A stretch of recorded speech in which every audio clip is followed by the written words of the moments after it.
मुख्यमंत्री मांझी लड़की बहन योजना को लेकर डिप्टी सीएम अजीत पवार ने बड़ा अपडेट दिया।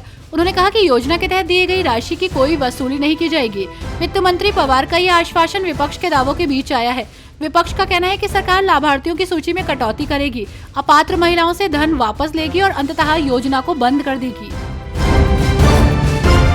बिहार के सिवान जिले में भू सर्वेक्षण का काम तेजी से चल रहा है। 2025 तक सर्वे पूरा होने की उम्मीद है। इसके बाद जमीन की प्रकृति का नए सिरे से निर्धारण होगा। गैर मजरूआ घास और गैर मजरूआ आम जमीन की पहचान होगी। मुश्तैदी और रेती जमीन को लेकर भी नए सिरे से फैसला होगा। जमीन की किस्म तय होगी और नए सिरे से लगान भी निर्धारित होगा। हरियाणा के परिवहन मंत्री अनिल विज ने कहा कि राज्य के मुख्य मार्गों पर ऑटोमेटिक सिस्टम लगाया जाएगा, जिससे वाहनों की फिटनेस का पता लगाया जा सकेगा।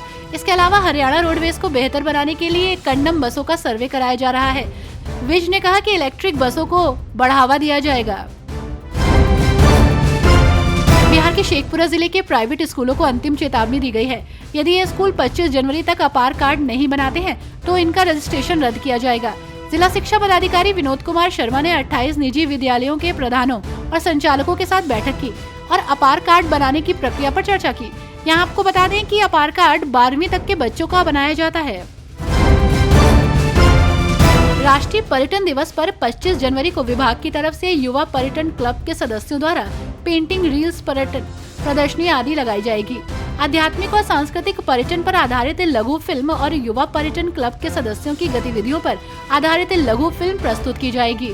26 जनवरी को संस्कृति कला जगत से जुड़ी हस्तियों को राजभवन में सम्मानित किया जाएगा। प्रयागराज महाकुंभ के मौनी अमावस्या और वसंत पंचमी स्नान पर्व पर विशेष ट्रेनों के लिए ट्रैक खाली करने के लिए रेलवे ने 29 और ट्रेनों को निरस्त कर दिया, जिससे अब तक कुल 58 ट्रेनें रद्द हो चुकी हैं। दिल्ली हावड़ा रूट की अधिकतम ट्रेनें प्रभावित हुई हैं। रद्द ट्रेनों के यात्रियों को असुविधा हो सकती है। हालांकि विशेष ट्रेनों के संचालन से यात्री प्रयागराज आ जा सकेंगे।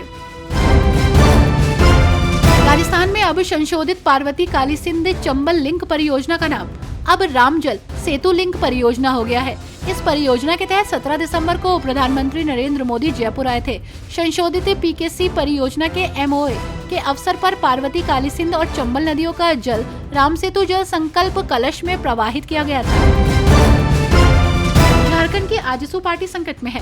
विधानसभा चुनाव में हार के बाद पार्टी अध्यक्ष सुदेश महतो की चुनौती बढ़ गई है। अब उनके करीबी सहयोगी चंद्र प्रकाश चौधरी के भाजपा में शामिल होने की संभावना है। उनके साथ आजसू के एकमात्र विधायक तिवारी महतो भी भाजपा में जा सकते हैं। चौधरी को केंद्र में मंत्री बनाया जा सकता है, जिसके बाद से पार्टी में चर्चाओं का बाजार गर्म है। राजद नेता तेजस्वी यादव ने मोकामा के पूर्व विधायक अनंत सिंह पर गोलीबारी की घटना की निंदा की। राज्य सरकार पर अपराधियों को बचाने का आरोप लगाया। उन्होंने मुख्यमंत्री नीतीश कुमार पर सवाल उठाते हुए उनसे घटना को लेकर जवाब मांगा। तेजस्वी यादव ने पद संभालने के बाद कथित तौर पर 2 खूंखार अपराधियों को रिहा करने के लिए कुमार की आलोचना की। सख्त शासन का आश्वासन देते हुए उन्होंने वादा किया कि अगर उनकी पार्टी सत्ता में आती है तो वह राज्य में कानून व्यवस्था बनाए रखने में एक मिसाल कायम करेगी।